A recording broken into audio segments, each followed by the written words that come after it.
இறைவன் திருப்பெயரால் மனித மனமும் இறைவனின் அருள் கொடையும். மனித மனம் எப்படி இருக்கும்னு சொன்னிங்கன்னா, தன் இறைவனிடத்தில் அவன் பல பட்டியல்களோட முறையிட்டு வணங்குவான். உடல் ஆரோக்கியம், செல்வம், பொருளாதாரம், கல்வி இன்னும் எண்ணற்ற குறைகளை பட்டியலிட்டு இறைவனிடத்தில் கோரிக்கை வைத்து வணங்குவாங்க. இறைவன் தனக்கு தருவான் என்ற நம்பிக்கை அவங்களுக்கு உண்டு.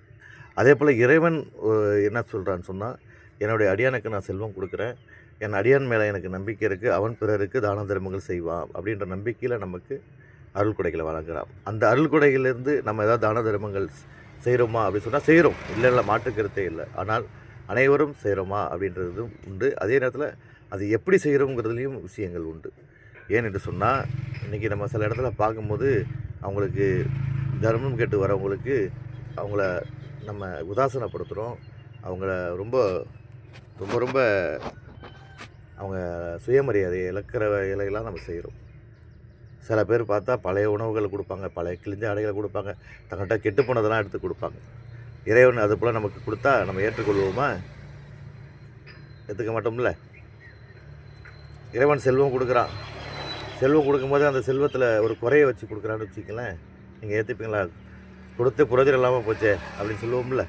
அதேமாரி தான் ஏழை எளிய மக்களுக்கு நம்ம தர்மங்கள் செய்யும் போது நம்ம எதை நேசிக்கிறோமோ அதே அந்த அளவுக்கு நேசிப்பான பொருட்களை அவங்களுக்கு கொடுக்கணும். அவர்களும் சக மனிதர்களாக நாம் பாவிக்க வேண்டும். எனவே தான் நிறைய தான தர்மங்களை செய்வோம், அது நல்லபடியாக செய்வோம், நல்ல விஷயங்களை செய்வோம், அவங்களுக்கு உதவிகரமாக செய்வோம். ஏனென்று சொன்னால், இறைவன் நமக்கு எப்படி நல்லது செய்ய வேண்டும் என்று நம்ம நினைக்கிறோமோ, இறைவன் கொடுத்த அருள் கொடையிலிருந்து நாமளும் நல்லது செய்யணும்னு இறைவன் நினைக்கத்தானே செய்வான். எனவே தான் அவன் அருள் கொடையை நமக்கு பொழிகிறான்.